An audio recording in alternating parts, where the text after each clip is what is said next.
Aloha and welcome to the Two-Wheel Revolution here on ThinkTechHawaii.com. My name is Peter Rosegg. I'm your host. This is a show where we talk about personal mobility, bicycles, and a lot of new electric devices, electric bikes, electric scooters, electric skateboards, and eventually we'll get to electric wheelchairs when I get old enough. So we have a great guest today, and we're going to talk about things that are available here in Honolulu. I hope you'll stay the whole half hour. I've got an interesting micro mobility moment at the end. So we'll be right back.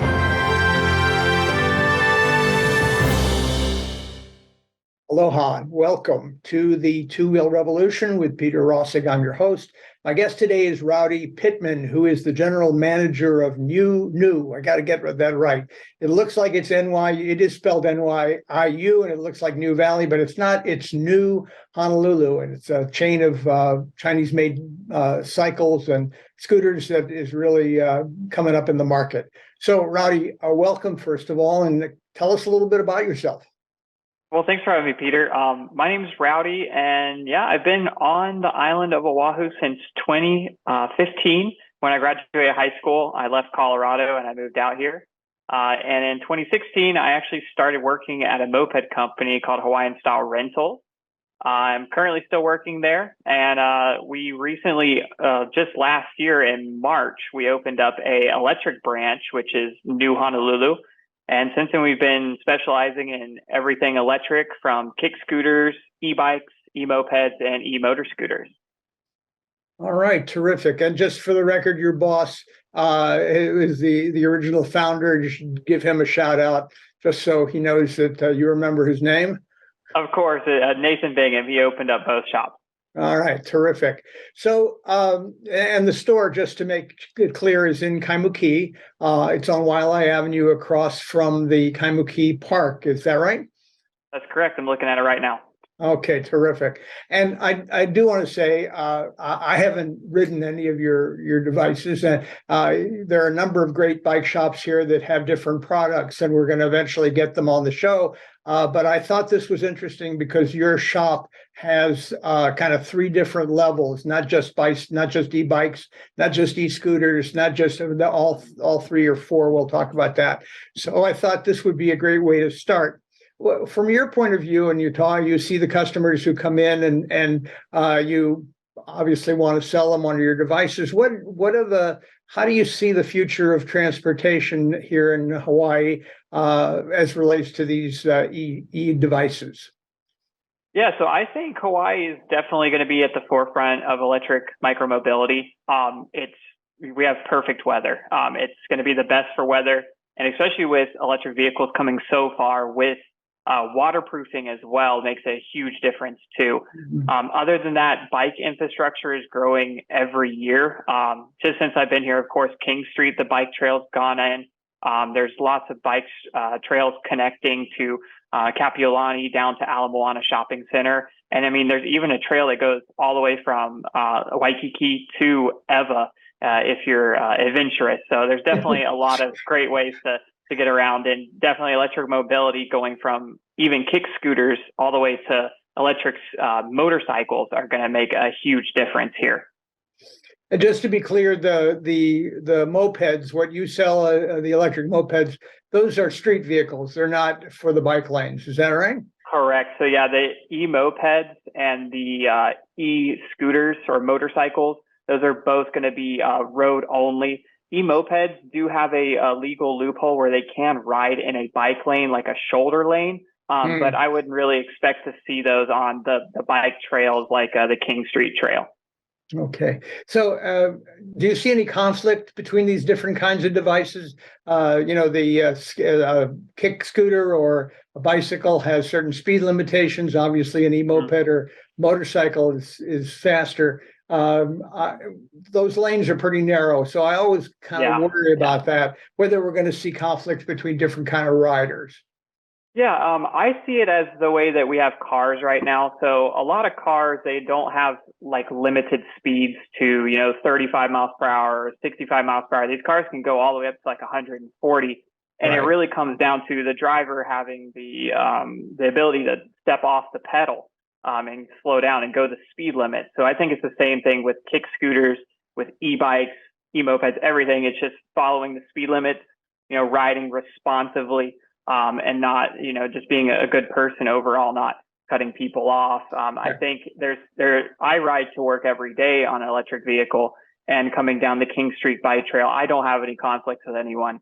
And there's a lot of kick scooters, there's a lot of e-bikes, a lot of non-pedaling bicycles. But it seems like we're all working together and just trying to get to where we're going. Yeah, let's hope at least here the Aloha spirit is working to keep everybody safe. So when I come into the store and I don't have any experience with this, what would you tell me? What's the advantage of e-mobility as opposed to my car, which I have a car, and uses pretty limited gas because it's got good mileage, and so why should I think about shifting?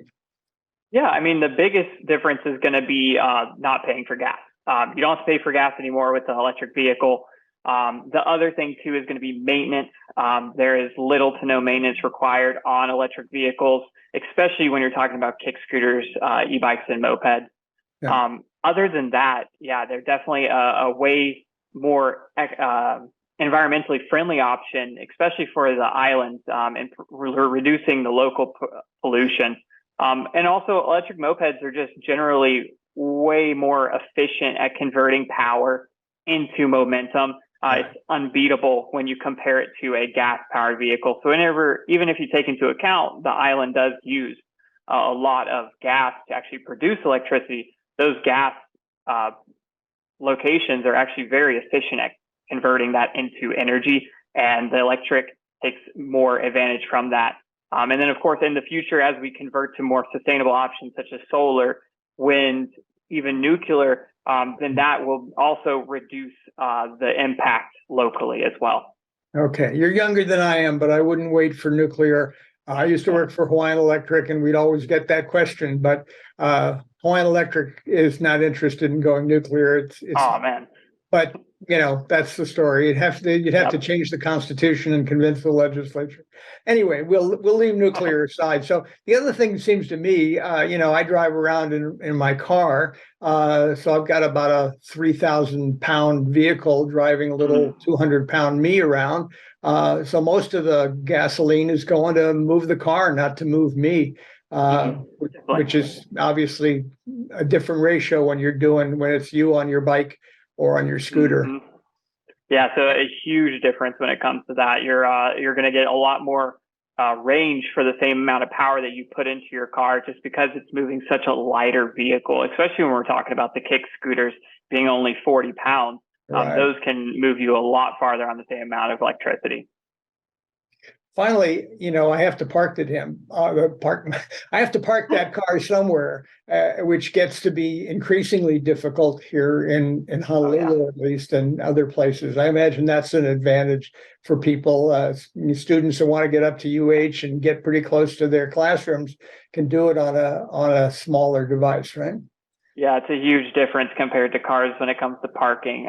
With kick scooters, e-bikes, e-mopeds, those are going to be very easy to find parking with, and usually cost little to park them as well. Most of the time, it's free parking that's included. But yeah, You don't have to worry about finding a parking stall. You're going to always have a spot with these vehicles. Okay, so what I do have to worry about, frankly, and what do you tell me when I come into the store? I'm worried about safety. We've talked about that a little bit, and I'm worried about security. I keep hearing a scooter gun that can be stolen, even an electric bike. Even if I put a chain around it, the guy with the chain cutter and a truck. And how do I deal with these two things, safety and security? Yeah, so the main thing is that our e-bikes, e-mopeds, and e-scooters are all going to be registered. So the police are going to be able to help you track them down if they're stolen. Our e-mopeds and e-scooters are going to come equipped with GPS and cellular tracking that connects to the app, so you can in real time see where your vehicle is. It also will send you notifications. So if the vehicle is moved, if something's happening, you're going to get pinged, and it's going to let you know that those things are happening. Other than that, yeah, you are going to have to lock these vehicles up. So just like a regular moped, locking with a lock and chain is going to be really important, and or storing them inside to prevent theft. Theft is there's a lot of theft out here with these two-wheeled vehicles. So locking them up is still going to be necessary. Yeah, and I think the other part of that, I know the city's looking at is how to regulate the shared scooter situation. And my understanding is when they are locked, there's a lot less problems than when, currently go down to Waikiki and you see them scattered on corners. And, there's been some bad experiences with that. But in cities where they have to be locked before they can be left, before you get off the clock, there's a lot less of that, I understand. Yeah, I don't know too much about the share program here, Sure. but it definitely seems like they cleaned it up a lot by making them to where they can only be parked in certain locations. And I feel like as long as the city just makes it really clear on where you can park the vehicles and where you can't, then it'll make it easy and keep them parked in the correct places. Okay, very cool. So, what else? Anything else when I walk in the store as a newbie that you would, how do I figure out what's the right device for me? We'll talk about the specific devices you have in a few minutes, but I walk in the door, there's some kick scooters, there's some bikes, there's a moped looking thing, looks kind of like a Vespa, if I may. And so how do I decide what's best for me? Yeah, so I would help you out definitely asking what you're planning on doing with the vehicle. So if it's going to be a last mile vehicle, if it's going to be something that has to fit into a car, if it's something that you have to travel longer ranges with, is it something you want to sit on? Is it something you want to get some exercise with? Whether or not you have a driver's license, no license, or a motorcycle license. So it definitely, there's a lot of different things that we have to take into account when choosing a micromobility electric vehicle. And I think we can definitely help you out with it. We've definitely done it with quite a few customers. Okay, that's great. Since you mentioned quite a few customers, how's business? Definitely good. I think we're seeing an uptick with customers coming in with all this publicity that we've been getting too. That helps out a ton with getting the word out that there are options besides gas, especially when it comes to electric or gas-powered mopeds. Not a lot of people know that there are great electric options for them. And definitely we've had a lot of sales with kick scooters. So people that maybe don't want to have to worry about such a larger vehicle, something that they can keep inside with them. The kick scooters are an awesome option. That's great. That's great. So I get confused. I can understand what an electric kick scooter is because it's like one of those kick scooters, but it's electric powered. I understand what an electric moped is. It's kind of like, as I said, like a Vespa or like another kind of moped. Then I can understand an electric bicycle because it's got pedals, generally speaking. But you also talk about motor scooters, electric motor scooters, in addition to electric mopeds, and I don't understand the difference. Yeah, so the difference between an e-moped and a e-motor scooter is going to be the license and registration required, and then also, of course, the speed. So an electric scooter, what I'm referring to, is going to be considered a motorcycle according to state law. So that's going to require a motorcycle license. They're going to go above 30 miles per hour, and then they do require more expensive registration and then insurance. So that's going to be the motorcycle class vehicle. And then for the e-moped is going to be just a regular driver's license. They are going to be limited to 30 miles per hour. And then they do not have to be insured according to state law. So those are going to be the big differences between the two of those vehicles. Okay, but kind of looking at them, they look kind of the same. Is that right? Or yeah, they definitely look very similar. The biggest difference is going to be with the motor, how much power you get, and then the top speed is going to be the biggest difference. Got it. And going back to safety or security for a minute, some of your devices, you have a removable battery that you take inside to charge, or you would take in if you're going to work or to classroom. Is that right? So that would seem to be a good security device. If there's no battery in the device, it'd be a lot less tempting to steal, I would think. Yeah, definitely. It's going to remove a lot of the value from the vehicle just by removing the battery. We do also offer options to lock the battery more securely underneath the seats of the vehicles. But yeah, definitely removing the battery does remove a lot of the value. So that's going to be really important. And also it makes it a lot easier to charge it too. And this would be the removable battery would be in mopeds, or what you're calling motor scooters. Is that right? Or is it going to be actually in everything besides our little kick scooters? So we have removable batteries in the e-bikes, the e-mopeds, and the e-scooter or e-motor scooters. Terrific. So that I would think that would be huge. How, if I'm going to lift one of those batteries out of my moped and carry it up the stairs to my 6th floor apartment, how heavy are those little guys? Yeah, so the biggest battery we have is going to be around 25 pounds. So it's definitely not impossible. But going up 6 flights of stairs with that might be a little exhausting. Okay, yeah. Maybe I'll take the elevator. Yeah. All right. So to me, that's a very positive feature. In addition to the to all the other kind of electronic devices, the GPSs and the pings, and I can start to see classrooms at UH where there's a ping and somebody says, "I got to go catch the guy that stole my e-device." Yep. But so that's in the future, I guess. All right. So anything else you tell me the new customer before I kind of try to decide which, or if I'm going to get a device here? And you're a very pretty store, by the way. I've been in there. It's very clean. Thank and you. very, it could be a Tesla show. I'm not, maybe I shouldn't say that, but a lot of white devices, very clean, very nicely operated. What else can you tell me before I decide whether to buy a device or not? Yeah, definitely. So another big point with the new vehicles is how long they've been around. So they've been around for many years, and it's a very popular company, especially in Europe and China as well. Mm-hmm. This is just the first year that we've introduced them to the United States. So they are definitely going to be growing. You're going to be seeing more and more on the road, and you can definitely see them on the road today. But the biggest thing is going to be our 2-year warranty that comes on all of our vehicles. That is going to be huge, especially for the kick scooters and e-bikes. It's very uncommon for there to be such a long warranty on those. And then, of course, all services can be brought into our shop. We have a tech, and we can take care of anything that goes wrong on the vehicle. So it's not like you're having to send it out to someone. You're just going to be coming right back here to us.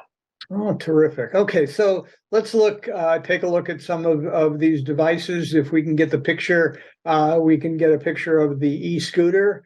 The kick scooter, that would be terrific. Just tell me a little bit about this. Yeah, so this model that we're looking at right now is the KQi 2 Pro. This is going to be one of our lower priced options. It's going to start at $599 for this option. And then this one is going to have a 17-mile-an-hour top speed and up to 25 miles of range. So this one's going to be pretty good. For someone that's looking for a lighter kick scooter, maybe you're not looking for the highest speed or the longest range, but it's a great place to get your feet wet with electric mobility. I don't think we should say get our feet wet. But okay, so this is kind of, but you have to be pretty nimble. You have to be able to ride a regular kick scooter or have some pretty good balance and so forth, right? Yeah, I mean, I really haven't had an issue with someone riding a kick scooter. They're pretty much self-explanatory. They're very easy to ride, and then they do have multiple modes too. So we can put it in a lower, slower, and less acceleration mode. And then from there, we can bump you up to the faster mode. That way you feel more comfortable with it. That's interesting. I assume if I came in tomorrow, I could take a test ride. Yes, definitely. We love having people come in for test ride. Okay. Has anybody ever taken a test ride and never come back? That has not happened, thankfully. Good. I'm glad to hear it. Okay, so let's move on to the next higher level, I guess, and that would be the e-bike. There we go. So tell me a little bit about this. Yeah, so this is our EUB Pro. This is one of our newer e-bikes with a 28 mile per hour top speed. This one does have 8 gears and around 40 to 60 miles of range. So this one's actually got long range on it. We do have 3 e-bike models. So we have a UQi, the EUB here, and then the BQi. and we're really excited about all of them. They offer different amounts of range and prices, so it really has to do with what exactly you're looking for, and we can help you out with that. All right. Here in Honolulu, I would think most people could get by with the bottom of the line because they don't have, range isn't usually, even for automobiles, is not really as big a deal as most people think. But certainly for an electric bike, most people would be able to get by with 20 or so miles of range before. Yeah, I've had that a lot with people coming in that don't understand just how little they actually travel throughout the day. People think they need, as much range as their gas tank, where it's like 200 to 400 miles, but you really don't need that on a day-to-day basis. And really, the only thing that's going to change is that instead of filling up once every 2 weeks, you're just going to be charging it every couple of days. It's going to be really easy. It's going to be way cheaper, and these have plenty of range for the normal commute. Okay, and there are pedals, right? So I can pedal like a regular bike if I want to or if I need to. Yeah, so we have the 3 models. All 3 have pedals on them. All 3 actually have a throttle mode as well, and then 2 of them have pedal assist. So we have a little bit for everyone. Okay, so these are the kind of e-bikes where you control it, not it doesn't kick in according to what you're doing, or whether you're going uphill. You control the. So these actually do both. Yeah, so they have pedal assist. So as you pedal, it assists you, and then there is a throttle as well. So you can use that to speed up too. Cool. And I think people assume you don't get much exercise if you're riding one of these guys. Is that right? I mean, it'd be really easy to get a ton of exercise just by turning it off. So these actually function as just regular bicycles. Of course, you can adjust the modes. So if you want more assist, you want to be able to get somewhere and not be so sweaty, then there's that. Or if you want to get exercise in, you can turn the modes down and you can have more input as well. Okay. I was on a bike tour in Europe, and we had 2 electric bikes, real old fashioned, the kind with the big battery sitting over the back wheel, and one of them died. The battery died. And I'll tell you, trying to turn, we could turn the pedals. My wife and I had to take turns because we, on who was going to drive the dud, because it was rough. It was very heavy. Can you pedal this guy without killing yourself if there's no electricity? Yeah, so definitely 2 of the models would be better. So the EUB and BQI, they're both going to be a little bit on the lighter side. So between, I believe, 60 to 80 pounds. So they're definitely not going to be as light as a regular bicycle. Of course. They can be pedaled. And with the BQI and the EUB does have gears, so you could shift it down to lower gears. The BQI only has 1 gear and is belt drive. So that one is going to be a little bit harder, but it is going to be lighter as well. So I think both of those are definitely able to be pedaled without a battery. Okay, so that's one of the options you should think about. Let's look at the third picture, and this is, so tell me which one this is. Is this the moped or the motor scooter? Yeah, so that's the NQI Sport. It looks very similar to the NQI GT. I'm saying N as in Nancy. This model does have a 60-volt battery, the specific moped model. It does have under-seat storage available, and it's going to be our larger of the 2 moped models. So if you need something that can take on bumps a little better, if you're planning on going at higher speeds, this model is going to be more comfortable for that. And then the battery is going to be located underneath the floorboard, so it's very secure as well. So it's basically, if you were used to riding a moped, a Vespa, or any of the other brands that are out there, I think, everybody knows what a Vespa looks like. This is really the same thing. It's just electric. Correct. Yeah, it's going to be just electric. You're not going to have to do maintenance. You don't have to fill it up with gas. They're going to be a lot better for the regular moped owner that doesn't want to do that stuff. It makes it really easy for you to take care of your vehicle, because really all you have to monitor is the battery. Other than that, they're also really easy to ride in comparison to a gas-powered moped, since you can adjust the modes. So we can actually put it into a lower acceleration mode with a lower top speed for first-time riders. And it does have great safety features like turning off the motor if the kickstand's down, and then also deactivating the motor when the brakes are pulled. It also has full LED lights, so it's going to be way more visible than a gas-powered moped, than most gas-powered mopeds. And then it also has auto-canceling turn signals as well, so you don't have to worry about turning the turn signals off. All right, very cool. All the three of the models, or actually the many models you've talked about, we can see those in your shop on Kaimuki, in Kaimuki on Wailea Avenue across the park, right? And take a test ride on whichever or all if we want to. Yeah, we'd love to have everyone come down and try them out. They're a great micro-mobility option. All right, Rowdy, thank you so much. Thanks for your general observations on what's going on, specifically getting people to start to think about the versatility. I mean, most people still are if they thought about it at all, they think about e-bikes, but haven't really thought about these other possibilities that much. So I really appreciate it. Thank you so much. I encourage people to go by the store. As I said, I haven't ridden any of these guys, but they have a very good reputation, and they very friendly, clean store. You'll be very, very comfortable there. So with that, I want to thank you a lot. You can stick around and watch this micro-mobility moment that I'm about to go through, but I really appreciate your coming on, and give our regards to Nate, because we know he's kind of the moving force behind a lot of this stuff, but he likes to get his employees out in front. So yeah, that's great. Thank you again. And let's go to the micro-mobility moment. Something from the weird and wonderful world of micro-mobility. So if you remember, my 3 or 4 dedicated viewers will remember that I showed you these inline electric skates. So this was something I saw at the Micromobility Conference in San Francisco back in September. Scared the hell out of me, but they were the guys that were riding it really seemed to enjoy it. But now we've moved along, technology moves along, and then looking at the next slide, we have what are called the moonwalkers. And this is a device that's just coming out.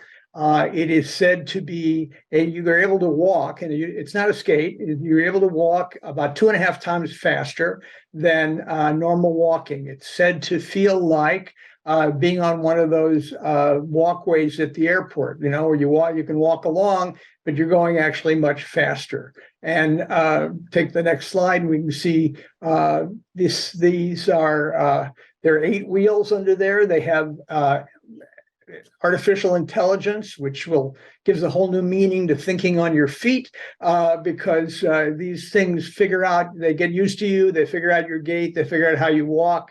There are 8 wheels, and you turn the whole thing on and off by kind of tapping on your heel to start and tapping on your heel to stop. And they say you can, just like Rowdy's e-scooter, e-skateboards, e-kick scooters, you can learn to ride them in about no time flat. And going on to the next slide, you can see they are also good on dirt and all kinds of surfaces. And you don't have to worry, if you're going downhill, you can turn them off or slow them down. If you're going upstairs, they're getting a lot of press right now. They were developed by some robotics guys at Carnegie Mellon, who graduated from Carnegie Mellon University in Pittsburgh, and they're American made. I'm not sure they're American made, but they're an American developed product, and I think they're really intriguing.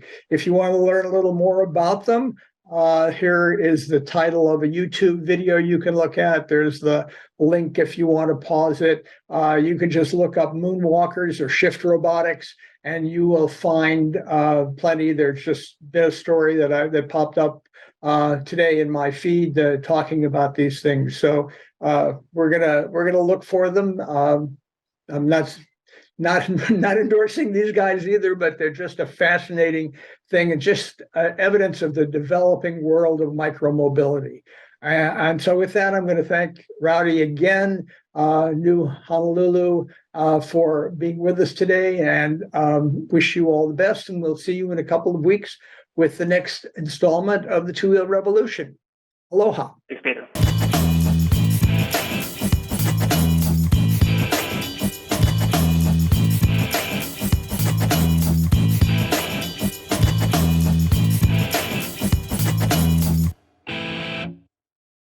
Thank you so much for watching ThinkTech Hawaii. If you like what we do, please like us and click the subscribe button on YouTube and the follow button on Vimeo. You can also follow us on Facebook, Instagram, and LinkedIn, and donate to us at thinktechhawaii.com. Mahalo.